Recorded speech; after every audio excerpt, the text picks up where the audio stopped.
All right. First rule of this channel, we do not talk about this channel. Second rule of this channel, this is not legal advice. So this is a quick special, quote unquote, for the reactive waiver wire.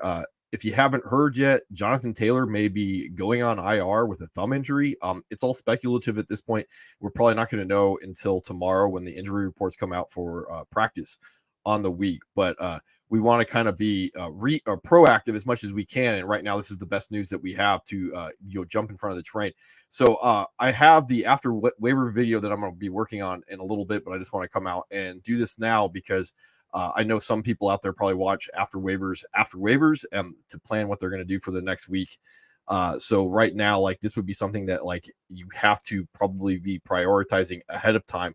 So with Jonathan Taylor potentially going on IR with a thumb injury, that would mean if Zach Moss is available in your league, and I bet there's a lot of leagues where he's available, you should be prioritizing him. And by prioritizing, I would say like drop everything that you have to get a hold of a guy that could be a potential RB1 for the rest of the year. I'm not telling you anything else that anybody else on the internet couldn't be telling you. What I do want to talk about is what I've been talking about since Nick Chubb went down, which is roster your cuffs. And again, with the guy at the time that I was arguing with in the comments, this is not about rostering just your cuff. I think you should prioritize your cuff because you can control your roster in a way that you can't control other people's.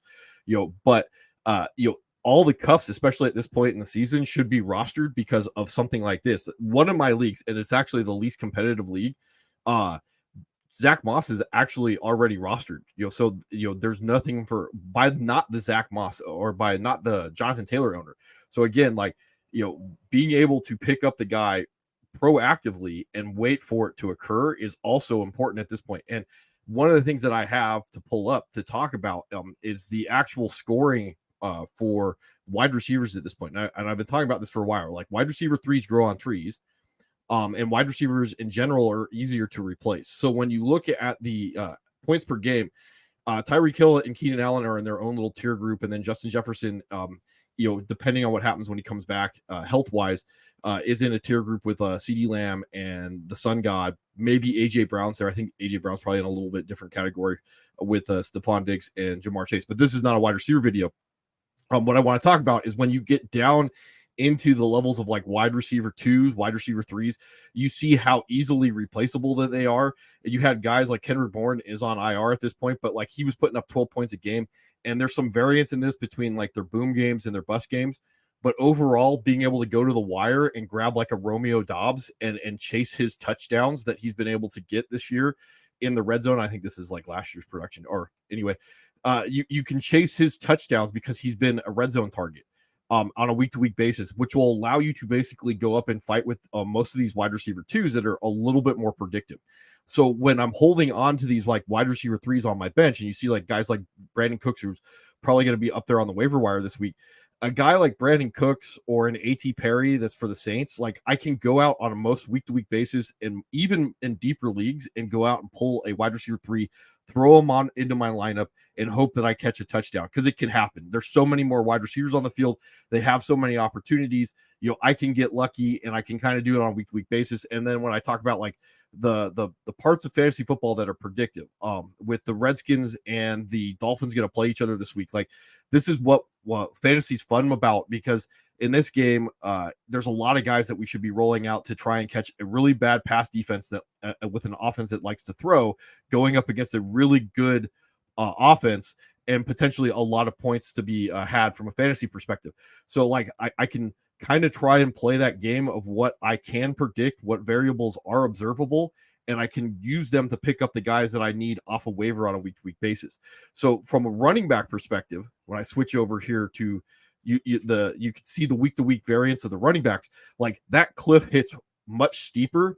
So like how many RB1s that there are this year, like I would actually put Rashad White in that RB1 category just because of usage. But some of these guys like Jahmyr Gibbs and David Montgomery, they're RB2s. So like there's only 8 RB1s on the year. So being able to roster a cuff, whether it's yours or somebody else's, with the opportunity to put him into this category of like there's only going to be in 8 running backs in a league. So even if you're in like a deeper league that's like 12, 14, 16, something like that. Not everybody's going to have one of these running backs. So your opportunity to keep a lottery ticket on your bench, whether it's yours or somebody else's, is so much more important than trying to hold all these wide receivers. So, at this point, as you're transitioning from, stashing, your Rashee Rices to hope that they pay off to go into playoffs, a guy goes down in playoffs and you have the right cuff, like you're going to win your league. Like that's the type of guy that will get you into a money game, because the guy that you're going up against either won't have a running back or they won't have enough running backs. So these are the guys that we should go after. So like, that's what I kind of want to do with this video today, is talk about the running backs that are available, the cuffs, in their own special video, because I probably won't be talking about it as much in the after waiver video. So when you look at Christian McCaffrey, I kind of think I've already talked about this with Eli Mitchell. I think that if Christian McCaffrey goes down, Eli Mitchell's not going to be for a 1-to-1 for replacement. I can see Elijah Mitchell getting about 60% of the snaps. The offense will change. He won't be the focal point. I could definitely see that, like Debo and Kittle and Ayuk will be the overall focal point of the offense. Jordan Mason probably won't step in and take too much of the work away from Elijah Mitchell, especially the valuable work. He may get the goal line work, but Elijah Mitchell overall is probably going to be getting some of the receiving work. He may be worth rostering, probably not for anybody else in the league, but if I'm the McCaffrey owner, I probably would want to be picking him up. Moving on to the Bears. So this is part of the other reason why I wanted to be talking about this today. So Roschon Johnson did 74% snaps in the last game against the Vikings. He does go on bye, but at 75% snaps, that opportunity, and you're looking at that 15 to 20 opportunities a game going forward, even if they're not on a particularly good offense, that ability to get an RB2 at this point, he should be a priority. And we all thought it was going to be Khalil Herbert, but again, only 21% snaps. So that may not be predictable down the line, but that would be somebody that I'd be really looking forward to trying to pick up on waivers. Like, again, if I can't get Zach Moss, Roschon Johnson might be a very good consolation prize going into playoffs. And again, with Deonta Foreman, he probably was inactive, at least in small part because of roster construction stuff. He may have been injured, but again, it may just be that, like, he doesn't play special teams. So as long as Deonta Foreman or Khalil Herbert is inactive and Roschon Johnson is going to get 74% snaps, that would be something I would be interested in. But even if I had Khalil Herbert, I would be picking up Roschon Johnson. I definitely would be cuffing at that point. I think these are reactive moves that are good moves because it's information that we didn't have before the week started. So moving on to the Bengals, I've talked about this before. I kind of think that Travion Williams is the cuff. He probably will almost take over the entirety of the Joe Mixon role. It was more valuable with Joe Burrow. It's probably downgraded a little bit. If I'm the Mixon owner, I probably still would be cuffing him going forward, because Joe Mixon is probably still in that. He went from that high end RB2 volume based guy to that mid range RB2 because the offense probably isn't going to be as good. The one caveat to that is, Chase Brown would be a guy that I would be looking at to potentially pick up in deeper leagues, because if that Joe Mixon injury happens, Chase Brown could end up taking over that 70% snaps that, like, you see that Joe Mixon 70 to 60% snaps range. That could be Chase Brown, and then Travion Williams would be that change of pace guy and stay in that 20 to 30% range. These are the little moves that, like, you kind of just have to guess on and be right on. But waiting until you have to go into waivers and knife fight, unless you have the fab because you've been hanging on to it all year, or you've been hanging on to your waiver claim for the right week, and who knows when that waiver week is going to happen. So, like, if you did at this point, you could potentially spend, like, close to 100% of your fab budget on Zach Moss, and then find out tomorrow that this is all rampant speculation and Jonathan Taylor is going to finish the season out.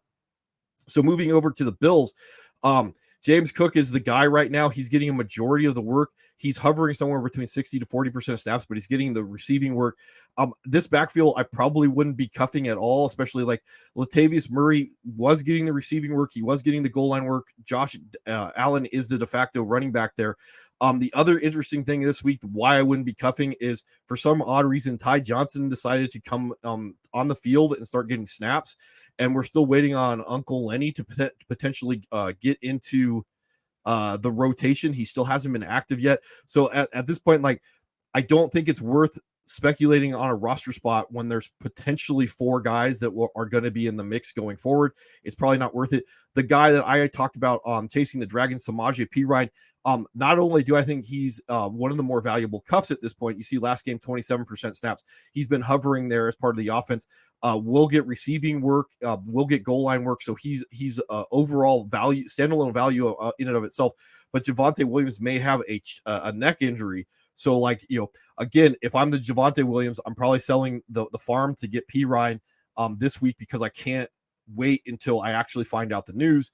If I'm not the Williams owner and I can't get Moss and I can't get Roschon, then Perine would be a pretty good pickup for me. And it's something I would be speculating on anything.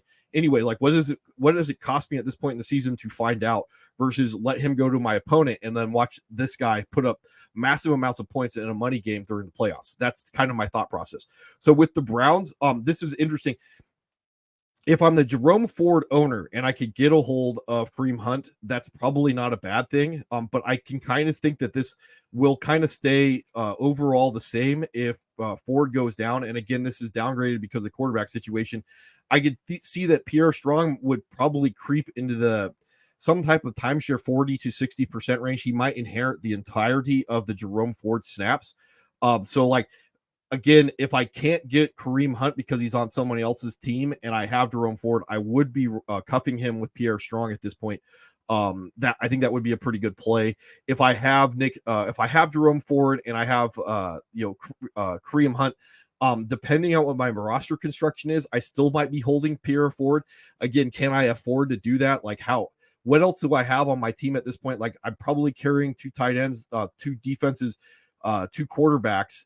I might not have enough roster spots to speculate on a guy that maybe maybe it takes an injury and maybe it takes the right shakeup in usage down the line. That may be not something that I could definitely really want to find out about. So for the Buccaneers, Rachaad White, I think, is a low-end RB1 primarily because of the situation.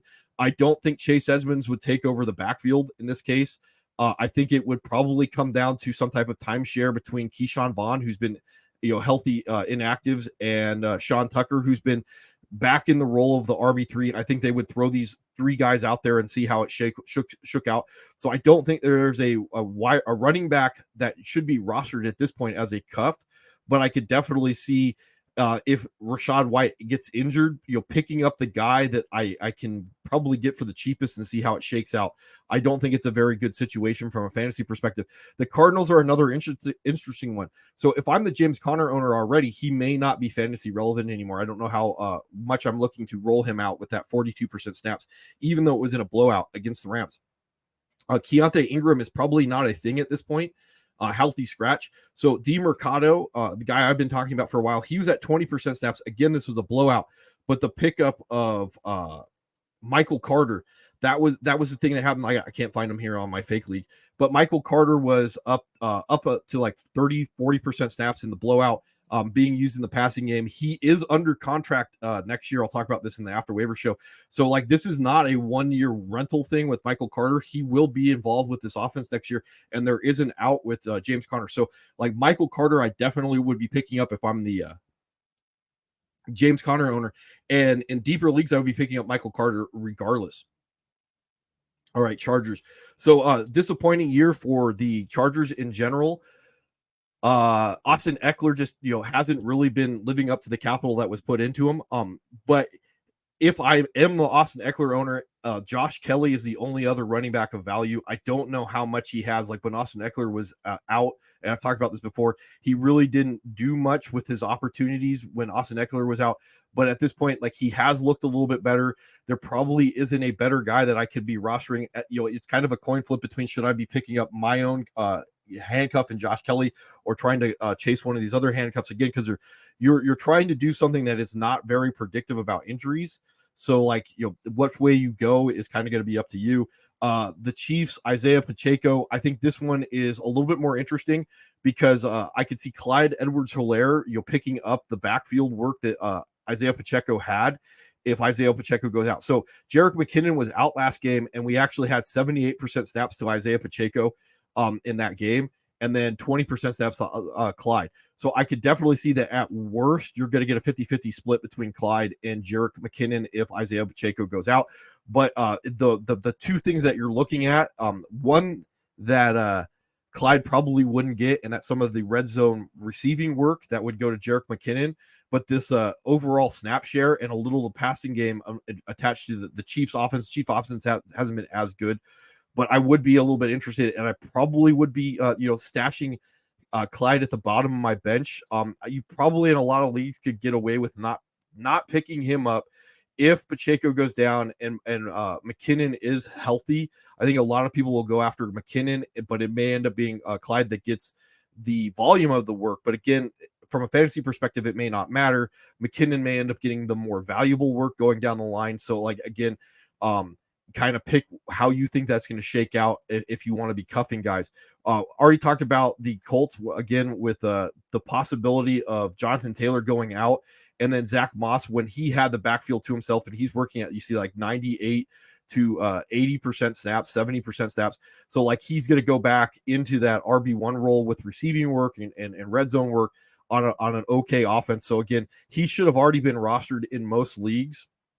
And I would be dropping the farm to speculate on the possibility of an RB1. There just aren't going to be so many of these guys out there. And in a lot of competitive leagues, this should be the warning to go pick up your cuffs. Let's see. So the Redskins, this is another one that's going to be a little bit more difficult to shake out. So Brian Robinson is going to be this year's Josh Jacobs. I'll talk about that after waivers. But if he goes down, I could see that it's not going to be Antonio Gibson, who's been hovering, in that as that change of pace receiving back. I could definitely see it being Chris Rodriguez. So like from a fantasy perspective, would I be picking up Chris Rodriguez to cuff Brian Robinson? Probably not. I'd still be sticking with Antonio Gibson. But if Brian Robinson goes down, I would be prioritizing picking up Chris Rodriguez. That's just how I would kind of think about it shaking out. It's going to cost me relatively little to get Chris Rodriguez. It's probably going to cost me a lot to go get Antonio Gibson if Brian Robinson goes down for the year or for a significant amount of time. The Cowboys, Tony Pollard has been a little bit of a disappointment. Rico Dowdle is the cuff as far as we can tell at this point. He has almost a little bit of standalone value in particular game scripts if we can kind of guess which ones they are. But he's one of the more valuable ones. I could definitely see that he's going to take over Tony Pollard's 60 to 80% snaps. And probably get that like 1-for-1 going forward if Tony Pollard goes out. So this is a guy, I have Tony Pollard in one of my leagues, my high stakes leagues. I've already cuffed him. So that's something to be paying attention to going forward. I do potentially think that like Deuce Vaughn may get a little bit more work if Tony Pollard goes down. I can see that occurring. So like, again, temper my expectations if that occurs. Dolphins backfield's a mess. Mostert is a top 5 guy right now. I could see if he goes down, Devin Achane's probably going to get, if he's healthy, he's going to get a majority of the work. I do still think that Jeff Wilson should be rostered in most leagues. Again, trying to see how this shakes out down the line. There has been portions of the season where 2 Dolphins running backs are viable on a week-to-week basis. So even if Achane goes down or Mostert goes down, like Jeff Wilson may have standalone value. Probably should be rostered. Again, RB2s are not going to grow on trees. Wide receiver 3s will. So I've been talking about this for a while with the Eagles. If DeAndre Swift goes down, I could definitely see that it won't be Kenny Gainwell, jumping into that 60% snaps range like he did in week 1. I could definitely see that it will be Rashad Penny's backfield. And again, depending on who you are, if I'm the Swift owner, maybe I'm gonna cuff Kenneth Gainwell if I can get a hold of him. If I'm not the Swift owner and everybody goes after Kenneth Gainwell, if Swift goes down, I probably would be prioritizing getting Rashad Penny. I don't know if there's really enough information out there to kind of have a good guess of how this is going to roll out. So again, it might just be a roster construction thing. Some weeks I might hold Rashad Penny if I'm the Swift owner. Some weeks I might not, depending on if I'm needing to stay ahead of the curve from a defensive perspective, or I want to have that better quarterback that I know that I will be rolling out in an injury situation, or that second tight end, something like that. But that's how I can kind of see the backfield shaking out if Swift goes down. Atlanta, I do think that if Bijan goes down, and we've already seen the kind of the shift in usage, if Bijan goes down, Algier will probably step in there. He may be a fringe RB1 if he goes down. He finished the season really strong last year. He will get involved with passing game. This is kind of a wonky offense, but if I am the Bijan owner, I would be cuffing Tyler Algier because of how he finished last year and how he could be used in the two areas that are the most valuable from a fantasy perspective for the running backs, the passing game and the red zone. So yeah, that would be somebody I would be prioritizing if I'm the Bijan owner. The Giants, I wouldn't be prioritizing any of this. If you're the Saquon owner, he's an RB2 because of the bad offense, and then Breda's going to get a majority of the work right now as the backup. But if Barkley goes down, you have guys like Brightwell who stepped in. He's on IR right now. You have guys like Eric Gray that they were putting in a little bit as the season was going on. So I can maybe see it going back to a running back by committee if Saquon goes down. So it's probably not worth rostering anybody. If you're the ETN owner right now, I would be picking up Dearness Johnston. His snaps are going up. He might actually be getting into that like 1B type role with this offense going forward. Trying to take some of the load off ETN. It's not Tank Bigsby. I can maybe see Tank Bigsby being worked back into the offense if ETN goes down, but it's not going to be him right now. It's going to be Dearness Johnson. You see this last game, the snap shares have been going up, the opportunities have been going up. That says cuff all the way. In the valuable cut type of cup. The Jets with Breece Hall, I'm not interested at all. Breece Hall hasn't been good. The offense is really bad. The coaches is really bad. Dalvin Cook, his snap share has been going up since they waived Michael Carter. That wouldn't be what I think would occur. So again, Israel Abanikanda, that's part of the reason why they released Michael Wilson or Michael Carter. I bet that he's going to get a greater amount of opportunity. It's probably going to be a little bit cheaper for you to find out. And on top of the fact, it's just like you're looking at a situation that even if Breece Hall goes down, Breece Hall is maybe not worth using as a standalone player at this point versus maybe some of the other guys that are out there, depending on how bad your running back situation is. So even if he goes down, it's not like you're going to get a 1-for-1 replacement, and it's a guy that's barely on the fantasy radar to begin with because of the situation. So I wouldn't be doing that. The Lions, this is kind of one of the unique cases, and I don't know how many leagues still have trades available, but Gibbs and David Montgomery, if one of these guys goes down again, they would hop all the way up into this almost elite level running back, probably like sub elite. I don't want to get too far ahead of myself, get over my skis, but like that's how high these guys would go. They're probably both high end RB2s, knowing that some of the work that they need to get would go someplace else. But like, this would be a priority trade that I would be trying to take care of if I was one of these guys' owners, because I can't have one of them go down and then try to replace that in playoffs, knowing that somebody else is going to get the bump to win a league. That's just how I would see it. So it's something I've been harping on earlier. I actually had Gibbs in one of my leagues, and I traded him 1-for-1 for Rachaad White while David Montgomery was healthy, because the owner realized how valuable he would be, and he just didn't have the value for me on a week-to-week basis. So I went out and I traded a priority cuff for a low-end like RB1. And that's how valuable that was to that owner at the time. And then he got the better of that deal for a couple of weeks because he was able to get those 20 something degree days as the season went on. So anyway, moving on from story time to the Packers. So right now, Aaron Jones is out, and AJ Dillon is up to 52% snaps this last week. A little surprising, they did cut James Robinson. I thought he would be the change of pace guy, but they brought Patrick Taylor back. Patrick Taylor has been working as like kind of the receiving back in this range. I don't know at this point who I would be cuffing to AJ Dillon. I don't know if I would definitely see that Patrick Taylor would end up getting the work. So like maybe if I'm desperate, I don't know how much standalone value AJ Dillon has in this offense. He hasn't been particularly good. He's just getting kind of the volume right now. So like it may be worth it more to me to roster somebody else's cuff than try and guess how this backfield is going to shake out down the line. And again, if one of these guys goes out, like I would be a little bit curious to see how little I could spend to find out what happens. Moving on to the Panthers, Chuba Hubbard is the de facto starter at this point, just from usage and opportunity. If I own Hubbard, and this would be something that I wouldn't have been as interested in before the firings of Frank Wright and Deuce Staley and Josh McCown, I would be cuffing Chuba with Miles Sanders at this point in the season, because there's a possibility that like the offense is going to change. The offense is going to be different in one way, shape, or form. That's why the firing took place. It could be negative, it could be positive. As long as it's relatively cheap for me to find out, I would be doing that. And Miles Sanders is under contract, so I could definitely see that like cuffing Miles Sanders or picking him up to hold to see how this offense shakes out for at least one more week would be something I would be slightly interested in going forward. Let's see, the Patriots. So this one's another tough one. Ramondre is creeping his way back up into, as I ruin everything, I don't know why I did that.